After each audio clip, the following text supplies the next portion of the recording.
দ্বিতীয় মেয়াদে প্রেসিডেন্ট হওয়ার পর পাকিস্তান ইস্যুতে টার্ন করেছেন ডোনাল্ড ট্রাম্প। একদিকে ইসলামাবাদের সঙ্গে ওয়াশিংটনের সম্পর্ক দিনকে দিন আরও ঘনিষ্ঠ হচ্ছে, অন্যদিকে দিল্লিকে খোঁচা দেওয়ার কোনো সুযোগই যেন ছাড়তে চাইছেন না ট্রাম্প।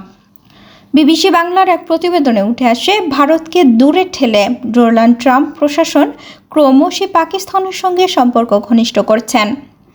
2018 সালে প্রেসিডেন্ট হিসেবে প্রথম দফায় মেয়াদে এই পাকিস্তান সম্বন্ধেই ডোনাল্ড ট্রাম্প মন্তব্য করেছিলেন, এরা আমাদের মিথ্যা আর ধোঁকা ছাড়া কিছুই দেয়নি। কিন্তু দ্বিতীয় মেয়াদে এসে সেই অবস্থান থেকে টার্ন করেছেন ট্রাম্প।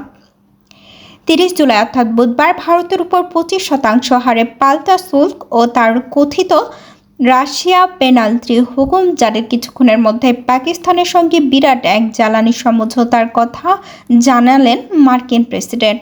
ঘোষণা করেন পাকিস্তানের বিপুল খনিজ তেলের রিজার্ভ সদ্য ব্যবহার করতে আমেরিকার সাহায্যের হাত বাড়িয়ে দেবে। নিজের ট্রুথ সোশ্যাল অ্যাকাউন্ট থেকে ভারতকে খোঁচা মেরে লেখেন, কে জানে একদিন হয়তো দেখা যাবে এই পাকিস্তান ভারতেও তেল বিক্রি করছে।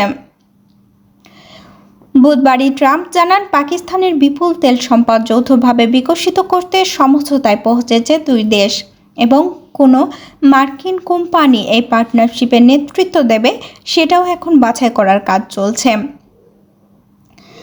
জ্বালানি খাতের এই সমঝোতা সাম্প্রতিক পাক মার্কিন সম্পর্কের ডায়নামিক্সের সর্বশেষ সংযোজন।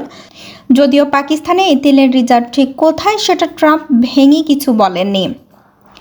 ভূ রাজনীতির পর্যবেক্ষকরা অবশ্য এই সম্পর্কের গতি প্রকৃতি দেখে বলেছেন, প্রেসিডেন্ট ট্রাম্পের সঙ্গে ইসলামাবাদের যে নতুন একটি সমীকরণ তৈরি হয়েছে তাতে কোনো ভুল নেই।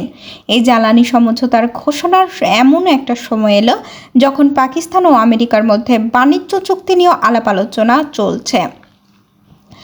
গত সপ্তাহে পাকিস্তানের পররাষ্ট্রমন্ত্রী ইসহাক দার তার মার্কিন কাউন্টারপার্ট মার্কো রুবিওর সঙ্গে দেখা করার পরে জানিয়েছিলেন, দুই পক্ষ চুক্তির খুব কাছাকাছি পৌঁছে গেছে এবং দিন কয়েকের মধ্যেই তা চূড়ান্ত হয়ে যাবে।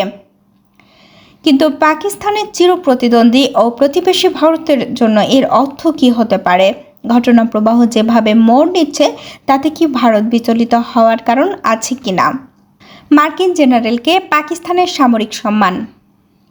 তবে এই তেল সমঝোতা বা সম্ভাব্য বাণিজ্য চুক্তির বাইরেও এমন একটি লক্ষণ দেখা যাচ্ছে যা থেকে পরিষ্কার, ইসলামাবাদ এবং ওয়াশিংটন পরস্পরের কাছাকাছি আসতে চাইছে। মাত্র কয়েকদিন আগে মার্কিন সেন্ট্রাল কমান্ডের প্রধান জেনারেল মাইকেল কুরিলাকে পাকিস্তান তাদের অন্যতম